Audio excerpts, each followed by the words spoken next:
The screaming didn't sound like a baby anymore. It sounded like a soul in a cage. In the $12 million Williams mansion, the walls were made of Italian marble, but they couldn't drown out the sound of 1-year-old James. It was 3 a.m. Miriam stood outside the nursery door. Her maid's uniform was stiff and clean, but her heart was heavy. She was 29, a woman who had moved from Georgia to clean floors for people who didn't know her last name. For 6 months, she had watched this perfect family. But tonight, the perfect image was shattering. The door swung open. Victoria Williams stood there in a silk robe that cost more than Miriam made in a month. Her face wasn't soft with motherly concern. It was tight with rage. "Why is he still making that noise?" Victoria snapped. "I told you to handle this, Miriam." "Mrs. Williams, I've rocked him for 3 hours," Miriam said softly. "He won't eat. He won't settle. Something is wrong." "Nothing is wrong. The doctor said it's a behavioral phase," Victoria hissed, her diamond earrings shaking. "My husband has a merger meeting in 4 hours. If that child isn't quiet in 10 minutes, don't bother coming in tomorrow. Fix it." Victoria turned and vanished into the darkness of the West Wing.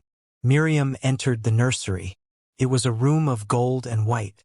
James was a beautiful 1-year-old with curly hair, but tonight, his face was purple. He wasn't just crying, he was thrashing. He would crawl to the corner of his crib, huddle there, and scream until he choked. Miriam picked him up. "I've got you, baby boy. Miriam is here." As she held him, James went limp with relief. But then, Miriam felt something damp on the back of his pajamas. She pulled him back to look. Her breath hitched. James's legs and back were covered in angry, red welts. They weren't rashes. They looked like tiny, circular craters. "What is happening to you?" she whispered. She looked at the crib. It was a designer piece, supposedly imported. Miriam had changed the sheets that morning, but as she leaned in, a foul, sweet smell hit her. The smell of a trash can left in the sun. Miriam pulled back the heavy silk duvet. Then, she pulled up the corner of the fitted sheet. She screamed, catching the sound in her throat just in time. Under the sheet, the luxury mattress was a grayish-black color. It was wet, and it was moving. Thousands of pale, white maggots were undulating in a thick carpet across the foam. They weren't just on the surface. They had bored deep tunnels into the rotting material. The mattress wasn't new.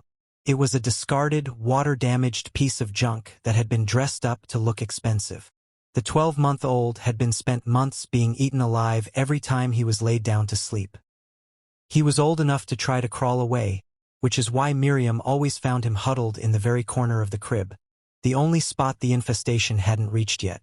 Miriam felt a wave of nausea so strong she nearly fell. She grabbed her phone. With shaking hands, she took videos. She filmed the writhing insects. She filmed the rot. She filmed the bloody welts on the baby's legs. "Put him back." Miriam spun around. Victoria was standing in the doorway. She wasn't surprised. She didn't gasp. She just looked bored. "Mrs. Williams, look at this. Look at your son." Miriam shouted, pointing at the nightmare in the crib. "It's just a little mold, Miriam. Don't be dramatic," Victoria said coldly. "Richard bought that from a warehouse sale to save on the renovation budget. We'll get a new one next month." "Next month?" Miriam's voice vibrated with fury. "He is 1 year old. He has been sleeping in filth and decay. This is a crime. The only crime here is a maid raising her voice." Victoria stepped closer. "Put my son in that crib and go back to your quarters. Now." Miriam looked at James. He was clinging to her uniform, his tiny fingers locked into the fabric. He was terrified of that bed. "No," Miriam said. "Excuse me. I am not putting him back in that grave," Miriam said, her voice turning to steel. "And if you try to take him, these videos go to the police and the news. Do you think the Williams brand will survive the world seeing your son covered in maggots?" Victoria's face went white. The perfect mother was gone. In her place was a woman terrified of a scandal. Miriam didn't wait. She carried James to her small, cramped room in the back of the house. It was a simple room with a plain wooden bed. But it was clean. She washed his wounds with warm water, applied antiseptic, and laid him on her own clean blankets. For the first time in months, James didn't scream. He watched Miriam with wide, tired eyes, reached out for her hand, and fell into a deep, silent sleep. At dawn, Richard Williams burst into the room. He was dressed in a $5,000 suit, looking like a man who owned the world. "You're finished, Miriam," he growled. "Hand over my son and get off my property before I have you arrested for kidnapping." Miriam stood up. She was half his size, but she didn't blink. "I've already emailed the photos to a lawyer," she lied. But the lie worked. "I have proof that you chose a good deal on a rotting mattress over your son's life. You live in a palace, but you treated your child like a piece of trash." Richard looked at the bed. He saw his son sleeping, truly sleeping, for the first time since he was born. The anger left his face, replaced by a hollow kind of shame. He knew he was caught. "What do you want?" Richard whispered. "I want this baby at a hospital today," Miriam said. "I want a new, safe nursery, and I'm not leaving his side. From now on, I'm not just the maid. I'm the one who watches you.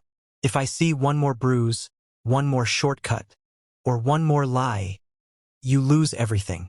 The millionaires stood in the doorway of the maid's room, humbled by the woman they had spent months ignoring. Miriam sat back down by the bed. The sun rose over the mansion, but for the first time the light actually felt warm. James was safe. The nightmare was over. How would you handle a boss who put their image above a child's safety? If you think Miriam did the right thing, hit the like button and subscribe for more stories of justice. Don't forget to tell us in the comments, what would you have done?